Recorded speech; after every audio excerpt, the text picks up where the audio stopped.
something told me we just need to cover this. Somebody needs to do it. So RSBN, we go out there, and this is uncharted territory for us. We don't typically go into the belly of the beast like that. And I was just blown away. I could not believe the energy that I felt. I walked away feeling energized from that.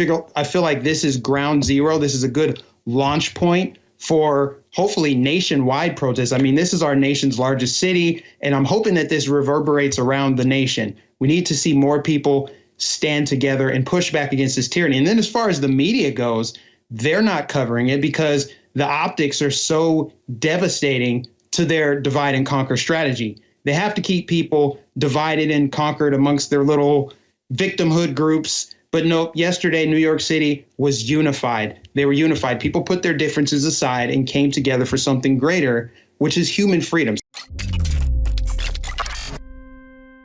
We are joined by our friend from Right Side Broadcasting, Mike Nificent now. Right Side Broadcasting doing a lot of great work, carrying the water where the mainstream media won't do it, live covering events like Trump rallies, or most recently, as recently as yesterday, covering a massive anti-vaccine mandate rally or protest in New York City. And Mike, I got to tell you, I know that there's been a media blackout on all the anti-vaccine mandates and the anti-vaccine protests across the world, because I cover them here every day, and I watch the news almost 24/7, and they never cover any of it. They never cover it in Europe. They never cover it in Australia. They never cover it in America. But I thought maybe yesterday would be different when it looked like about 50,000 people, I would say, you were there, you can tell us, showed up at the anti-vaccine mandate in New York City. Just unbelievable footage. They were there all day. You were there covering it. And so I thought, okay, tonight will be the night. The media is going to cover it. They're going to at least mention it. They're going to at least show a video. Nothing. Zero, zilch, nada. Total media blackout. So before we get into the details of yesterday's event, which you were covering, what do you make of this media blackout on all the protests, peaceful protests, by the way? What do you make on the total media blackout across the board that you're not even allowed to show that these rallies are happening? I mean, maybe if they were burning cities to the ground and assaulting police officers and looting, maybe then, but no. So a total media blackout. What is your take on that? Oh, well, first and foremost, Owen, I need to give my official endorsement of Brain Force Ultra, this product right here. Let me tell you, it'll give you superpowers. It's great. Do you chug it straight from the bottle like I do? I mean, it's tempting, but I don't want to like fly to the moon. So I can't do it. I have to, exercise some self-control there. Yes, I understand. But yeah, so, when de Blasio first announced the vaccine mandate for New York, the first thought that popped in my head is there's no way New Yorkers are going to stand for this. They're tough. They're gritty. They're resilient. They went through 9/11, Hurricane Sandy, and now they're about to deal with the most tyranny that their city has ever seen. And so I watched as the protests started to build and build and build, and they were growing. And then I noticed nobody was covering it, even in conservative media. All the while I'm seeing coverage here from conservative media like, hey, look what's going on in France, 40,000 people, Spain, Italy. I'm like, what about here? I started to get jealous. And then something told me we just need to cover this. Somebody needs to do it. So RSBN, we go out there, and this is uncharted territory for us. We don't typically go into the belly of the beast like that. And I was just blown away. I could not believe the energy that I felt. I walked away feeling energized from that. I feel like this is ground zero. This is a good launch point for hopefully nationwide protests. I mean, this is our nation's largest city, and I'm hoping that this reverberates around the nation. We need to see more people stand together and push back against this tyranny. And then as far as the media goes, they're not covering it because the optics are so devastating to their divide and conquer strategy. They have to keep people divided and conquered amongst their little victimhood groups. But nope, yesterday, New York City was unified. They were unified. People put their differences aside and came together for something greater, which is human freedom. So this is a human freedom movement, and it's finally come to the United States. The numbers were a little bit in question. When we first got there, it looked like there were about 5,000 to 10,000. But it wasn't until we got across the bridge and my cameraman stood up on the barricade, because we were near the front of the protest, so we could see the front of the line. but we wanted to see just how many people were behind us. So he stood up on the barricade and just proceeded to film for about 15, maybe 20 minutes. And we condensed it down into a time lapse so that you could see how many people were there. If I had to guess, I would say 30 to 40,000 easily. Yeah, the images are so powerful, especially when it's like a mile long or more of people. And you know, I don't thank the mainstream media for giving InfoWars all these exclusives. I wish they would cover all of it. I don't think the country would be in as much trouble because we know that they are intentionally sabotaging the truth in the mainstream news. But I mean, Right Side Broadcasting is of the same bent now, where it's like nobody would cover Trump rallies except Right Side Broadcasting Network. It didn't matter how many people would show up. 50,000 people show up at a Trump rally. They wouldn't cover it. They wouldn't put it on mainstream news. So Right Side Broadcasting got the exclusive. Not because you had exclusive rights, just because nobody else wanted to cover it. And now it's the same thing with these protests. Do you know, is Right Side going to continue to cover these protests if they start sweeping the nation? Absolutely. I mean, this is untapped potential to get the word out. I mean, this needs to be seen around the world. The optics of unity. You talk about the left and how the media, they don't want this to be seen. It's the optics of unity, but it's also the numbers, the size. They want everyone to feel isolated. Like, oh, you're the only one that's against the vaccine. There's no gigantic movement of people who are against it.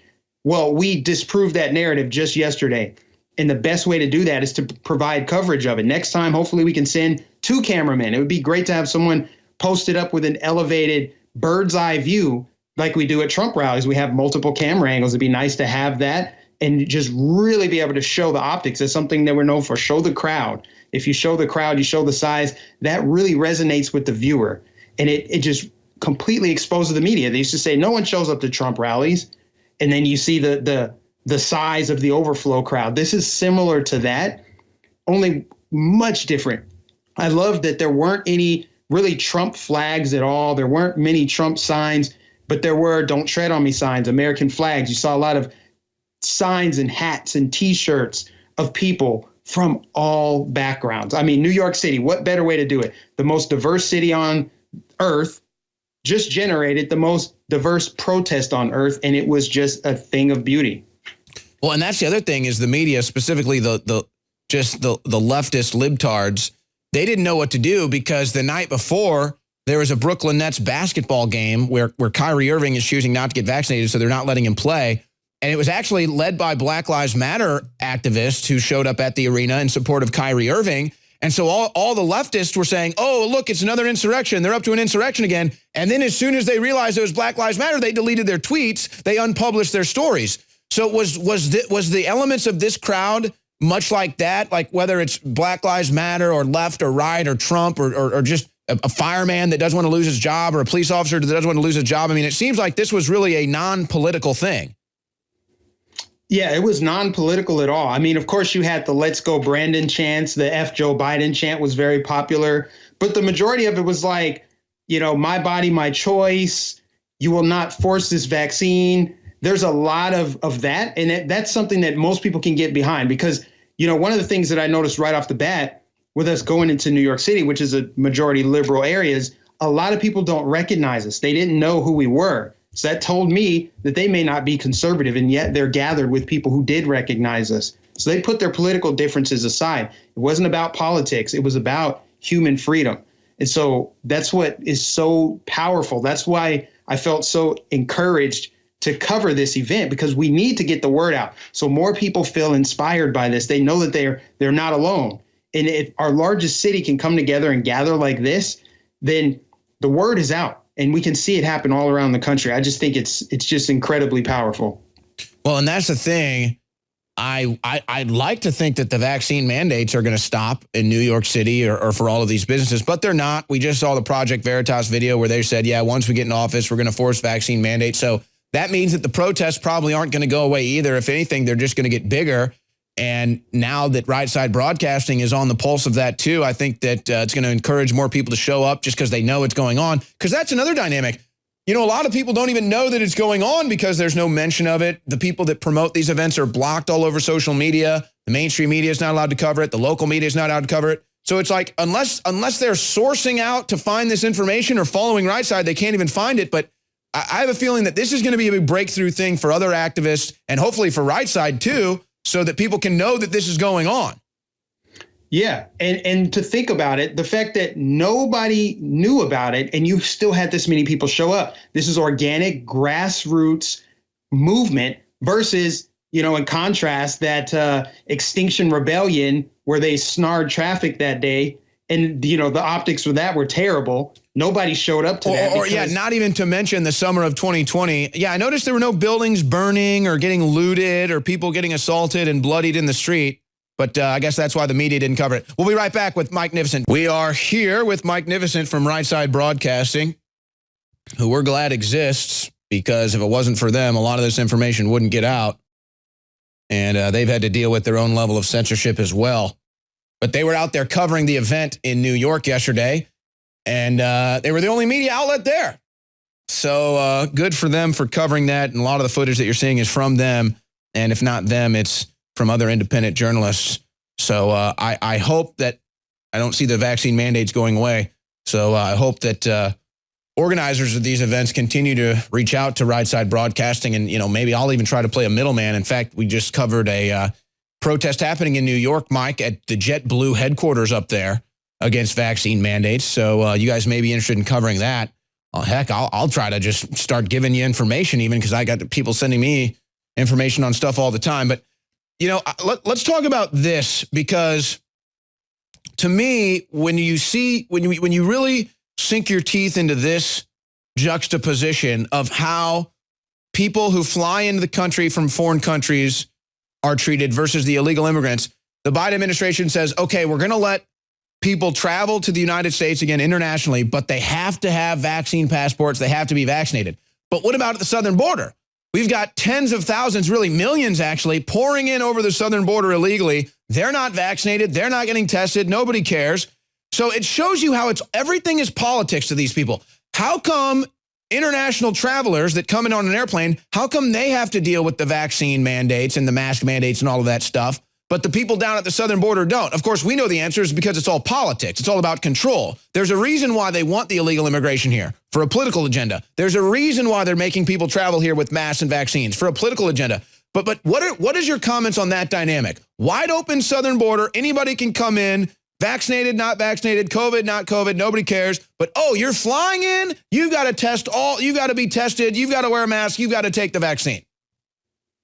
Yeah, I mean, it's nothing's impossible in clown world, like you say a lot. I mean, you can also add the fact that we're supposedly in this dangerous pandemic. Hospitals are overwhelmed, and yet we're able to fire nurses and doctors who don't want to take the vaccine, despite the fact that they worked throughout the entire pandemic without the vaccine.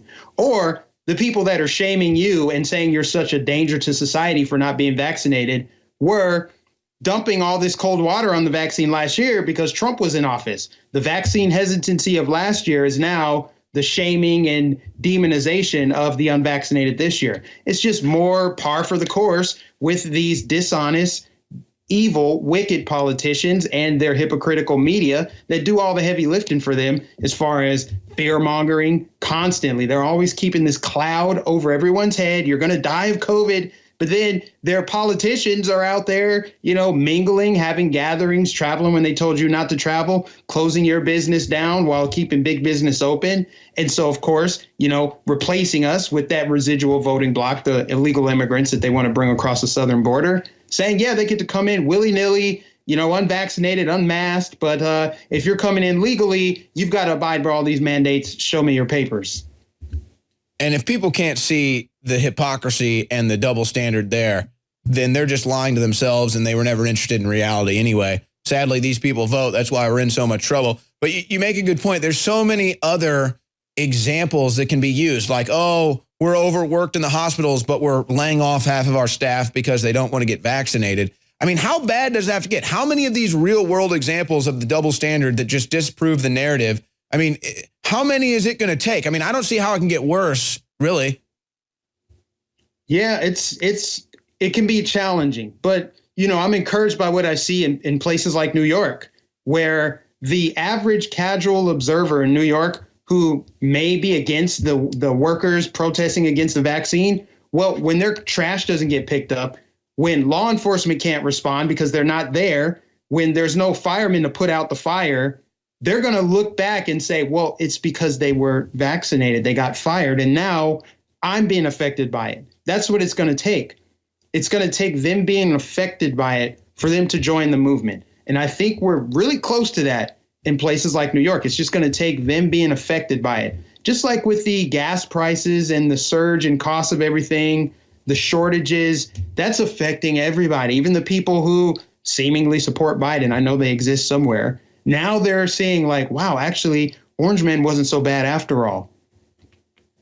Yeah, that's a good point. It is. I mean, this is going to get to everybody's doorstep eventually, whether they like it or not, or they think they can be above it or not. It really is going to. And you just mentioned the security issues. I know it's been bad in New York. It's been bad in Chicago. It's been so bad in San Francisco.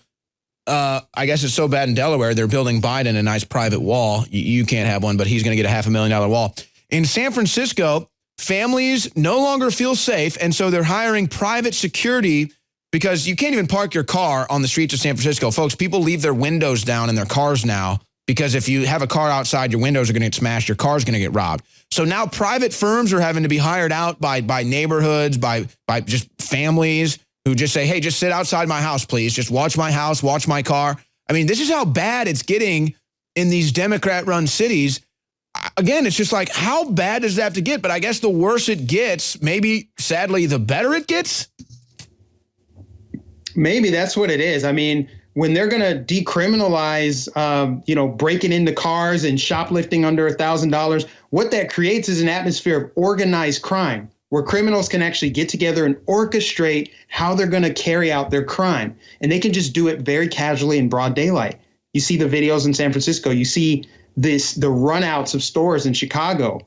You see the attacks, the random assaults in New York City. It's continuing. And honestly, I'm as time passes, I feel less and less bad for the people that choose to stay in those cities because not only did they vote for it, they're refusing to leave. Yeah, it's I mean, I'm kind of in the same thing here in Austin where it's like, boy, do I get out, but I work here, so I can't really. But if you can get out, I've said to people on this show, folks, if you're in a major Democrat-run city, a major metropolitan area, and you have the means and ability to get out, you need to get out. Just get as far away from these people as possible because they're only going to get worse. The crime is only going to step up. But, here's another good sign. I have in front of me the top 5 hip-hop rap songs for iTunes right now. Let me just read them off to you. Number 1, Let's Go Brandon. Number 2, Let's Go Brandon. Number 3, Industry Baby. Number 4, Let's Go Brandon. Number 5, Let's Go Brandon. 4 of the top 5 songs on Apple iTunes are Let's Go Brandon. 4 of the 5, Let's Go Brandon. And these are all organic. None of these artists are promoted by the media. They don't have big contracts. They don't get promoted by the big entertainment industry. What does this mean to you that top songs, Bryson Gray, the number 1 song on iTunes the other day, top songs right now are Let's Go Brandon? It means that the more that they try to censor, the more that they try to bury this very real movement where all the energy is in the country, the more it's just going to sprout up. This is the Streisand effect. You want to ban the Let's Go Brandon song? Well, more people are going to search for it. As people chant for it, people chant, Let's Go Brandon. College football game day, they're holding up signs, Let's Go Brandon. That makes people say, what is Let's Go Brandon? Oh, yeah, I'm seeing it in the World Series. I'm seeing it in NFL. It's everywhere. All right, Mike Nificent, always great to be joined by you, Right Side Broadcasting. We love you guys. Where can people follow your work and what's next? Find me on YouTube. Just search Mike Nificent. It'll pop right up. That's my main channel. I do live streams every day. What's coming next? I'm not really sure. Just going to wait it out and see what happens.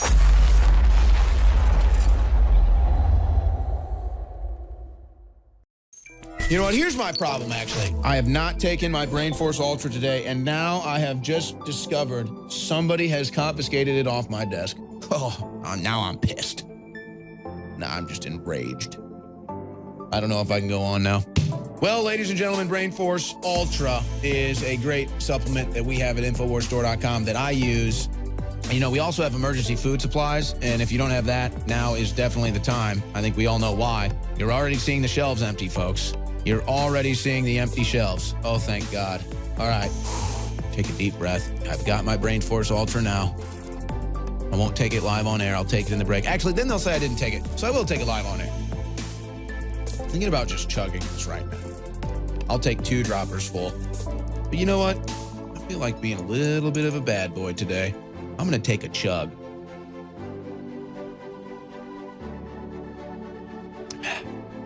It tastes good, too. What is that? How does it taste so good? It must be the guarana seed. Yep. It's got to be what it is. It's got to be the guarana. Total focus, total energy, total enlightenment. Seriously, it tastes amazing. You can definitely taste the yerba mate. You can definitely taste the ginkgo. You can definitely taste the guarana. That's for the energy. No, it's guarana. Crew's trying to correct me on that. Crew saves my butt a lot of the times, but sometimes I have to say no. It's guarana. Comes from Brazil. You wouldn't know anything about that, Crew.